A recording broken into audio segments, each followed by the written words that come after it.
Barclay.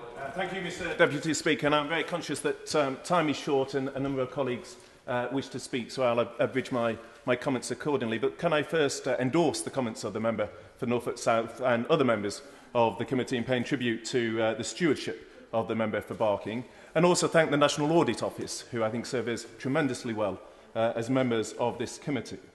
Being a member of the Public Accounts Committee sometimes feels like having a glimpse into the cosseted world of the television studio interviewer.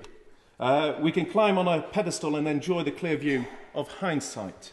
We have the safety harness of asking questions rather than giving answers.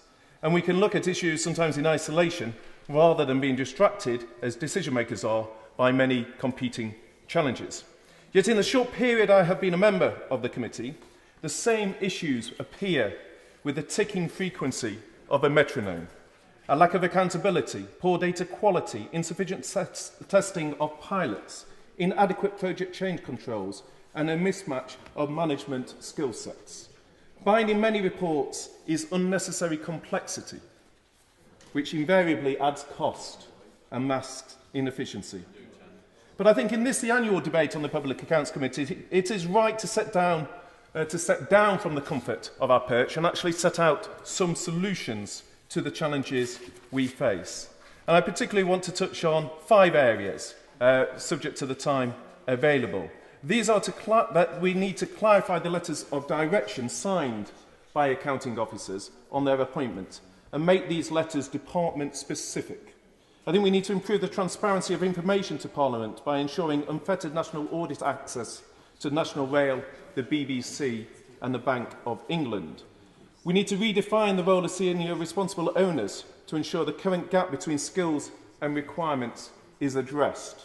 We need to introduce greater standardisation of data presented by departments to committees to facilitate better benchmarking across government. And we also need to embrace, and some of this is already happening, but embrace different mechanisms so we not only hold to account those making decisions, but we also look at different forums and opportunities to learn some of the lessons.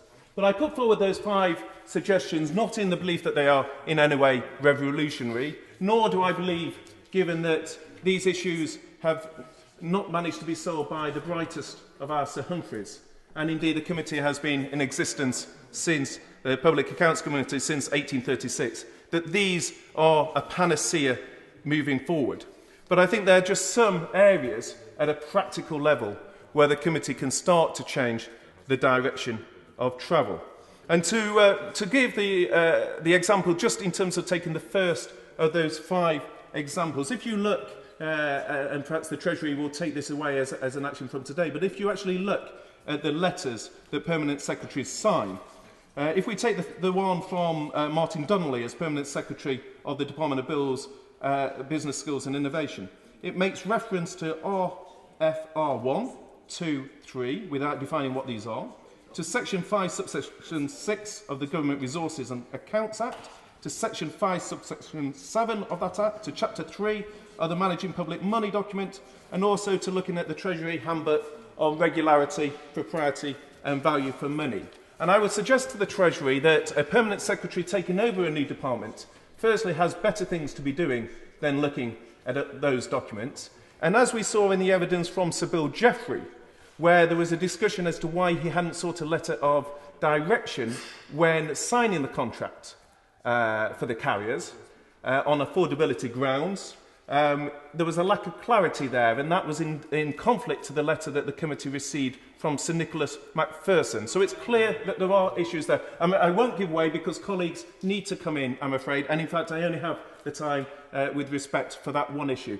So I can't come on to the other 4 issues that I wanted to touch on, but if I can just focus on that one issue, I hope the Treasury will conduct a review of the letters that go to permanent secretaries so that they are at least department specific and they are self-contained as standalone documents, because at the moment the documents are unclear, and that gives rise to the confusion that we saw with Sir Bill Jeffreys and with others. I give way so other colleagues can contribute.